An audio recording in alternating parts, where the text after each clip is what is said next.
नमस्कार साथियों, स्वागत है आप सभी का हमारे YouTube चैनल पे।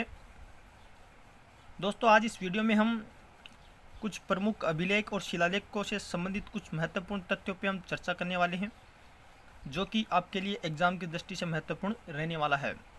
दोस्तों, इस टॉपिक से हर एग्ज़ाम में 1 या 2 क्वेश्चन ज़रूर देखने को मिलते हैं। आपकी जो रीट एग्ज़ाम है, जो 23-24 जुलाई को होने वाली है, आपको इस टॉपिक से जो है 1 या 2 क्वेश्चन देखने को ज़रूर मिलने वाले हैं। तो जो साथी आज हमारे साथ पहली बार जुड़े हैं, वो यूट्यूब चैनल को सब्सक्राइब कर लें, बेल आइकन को प्रेस कर दें, ताकि इसी प्रकार के वीडियो के नोटिफिकेशन हैं वो आपको सबसे पहले मिलते रहेंगे।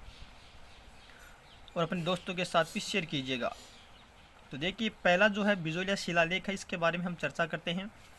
इसकी स्थापना की बात करें दोस्तों, तो 1170 ईस्वी में इसकी स्थापना वर्ष है और ये बिजोलिया भीलवाड़ा में है। विशेष विवरण में देखते हैं। संस्कृत भाषा में उत्कीर्ण इस शिलालेख के रचयिता कौन है? गुणभद्र को माना जाता है। इस शिलालेख में सांबर व अजमेर के चौहानों को वत्स गोत्रीय बताते हुए उनकी वंशावली दी गई है। इसका इसके अंदर वर्णन किया गया है। तो बिजोलिया शिलालेख से कुछ महत्वपूर्ण बिंदु हैं जिनको आपको ध्यान में रखना है। यहाँ से सीधा क्वेश्चन है वो एग्जाम में पूछा जाता है कि इसकी स्थापना वर्ष कौन सा है, कहाँ पे है। जैसे बिजोलिया भीलवाड़ा में स्थित है, इस मतलब इसके जो शिलालेख है इसके रचयिता कौन है? तो गुणभद्र इसके रचयिता हैं। इस शिलालेख में सांबर व अजमेर के चौहानों को क्या बताया गया है? जैसे गोत्रीय ब्राह्मण बताया गया है, या उसकी वंशावली कहाँ पे दी गई है। तो इस प्रकार के कुछ इंपॉर्टेंट तथ्य हैं जो आपको डायरेक्ट जो एग्जाम में पूछे जाते हैं, तो आप इस चीज़ को ध्यान में रखिएगा। आगे देखिए, आगे हम बात करते हैं। तो आगे है अपना दूसरा शिलालेख जो है, ये है अपना चिरुआ का शिलालेख। इसकी स्थापना की बात करें तो यह 1273 और ये कहाँ है? चिरुआ गाँव उदयपुर में स्थित है। इसके यदि प्रशस्तिकार की बात करें तो रतन प्रभु सूर्य इसके रचनाकार हैं। शिल्पी की बात करें तो दहलन इसके शिल्पी हैं। विशेष में देखिएगा, बप्पा रावल से लेकर समर सिंह तक की उपलब्धियों का वर्णन संस्कृत में मिलता है चिरवा शिलालेख में। यह आप विशेष रूप से ध्यान रखेंगे कि इसमें बप्पा रावल से लेकर समर सिंह तक की उपलब्धियों का वर्णन है वो किस भाषा में मिलता है? तो वो हमें संस्कृत भाषा में मिलता है।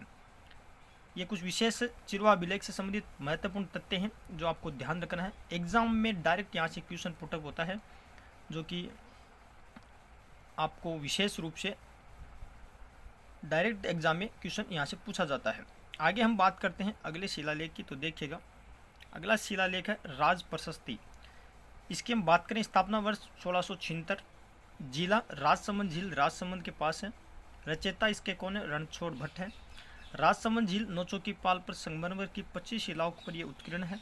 विश्व का सबसे बड़ा शिलालेख है और महाराणा राज सिंह द्वारा ये स्थापित है। ये कुछ इंपॉर्टेंट तथ्य हैं राज प्रशस्ति से लेकर, जिनसे भी डायरेक्ट क्वेश्चन है जो एग्जाम में यहाँ से पुटअप होता है, आपको विशेष रूप से ध्यान रखना है। आगे हम बात करते हैं अगला शिलालेख जो कौन सा है, यह है गोसुंडी का शिलालेख। स्थापना 2वीं शताब्दी में और गोसुंडी नगरी चित्तौड़गढ़ में स्थित है। यह अभिलेख ब्राह्मी लिपि और संस्कृत भाषा में उत्कीर्ण है। ये विशेष रूप से आपको ध्यान रखना है। डायरेक्ट क्वेश्चन पूछा जाता है कि गोसुंडी का जो शिलालेख है कौन सी भाषा में उत्कीर्ण है?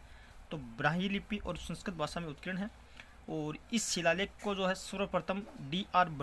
भंडारकर द्वारा इसको पढ़ा गया है। यह तथ्य भी आपको विशेष रूप से ध्यान रखना है। आगे हम बात करते हैं, देखिएगा अगला शिलालेख, तो यह है गठियाला का अभिलेख। स्थापना वर्ष 861, जिला जोधपुर। संस्कृत भाषा में उत्कीर्ण इस शिलालेख के लेखक मग और उत्कीर्णकर्ता को कृष्णेश्वर थे। ये आपको विशेष रूप से ध्यान रखना है। मंडोर जोधपुर के प्रत्यार शासक कुकुक का इसके अंदर वर्णन मिलता है। वेरी इंपॉर्टेंट है, कई बार यहाँ से क्वेश्चन है जो एग्जाम में डायरेक्ट पूछा गया है। जो गठियाला अभिलेख है इसके अंदर किसका वर्णन है, किस शासक का वर्णन है? तो आप यहाँ से देख सकते हो, मंडोर जोधपुर के प्रत्यार शासक कुकुक का जो है इसके अंदर वर्णन किया गया है। आगे हम बात करते हैं रणकपुर प्रशस्ति। देखिएगा, स्थापना 1439, कहाँ पे है? रणकपुर सादड़ी पाली। संस्कृत भाषा में नागरी लिपि में लिखी गई है। इस प्रशस्ति में मेवाड़ के बप्पा रावल से राणा कुंभा तक उल्लेख मिलता है और इसके जो सूत्रधार प्रसिद्ध समकालीन वास्तुकार दीपाक माने जाते हैं। वेरी इंपॉर्टेंट है, बहुत बार यहाँ से जो क्वेश्चन पूछा गया है कि रणकपुर प्रशस्ति के वास्तुकार कौन है? तो दीपाक है। ये आपको ध्यान रखना है। आगे हम बात करते हैं, आगे देखिएगा बडली का शिलालेख। बडली का शिलालेख है 443 ईस्वी पूर्व का है। बडली अजमेर में स्थित है। यह राजस्थान का सबसे प्राचीन अभिलेख माना जाता है। यह ब्राह्मी लिपि में उत्कीर्ण बडली के बिलोत माता मंदिर से मिला है, जो वर्तमान में अजमेर संग्रहालय में रखा गया है। ये आपको विशेष रूप से ध्यान रखना है। तो दोस्तों ये थे कुछ इंपॉर्टेंट शिलालेख और अभिलेख जहाँ से डायरेक्ट एग्जाम में क्वेश्चन आपसे पूछा जाता है। आई होप आपको ये वीडियो पसंद आया होगा। यदि वीडियो पसंद आए तो वीडियो को लाइक कीजिएगा और हमारे यूट्यूब चैनल को आप सब्सक्राइब कीजिएगा, अपने दोस्तों के साथ शेयर कीजिएगा। थैंक यू दोस्तों, धन्यवाद।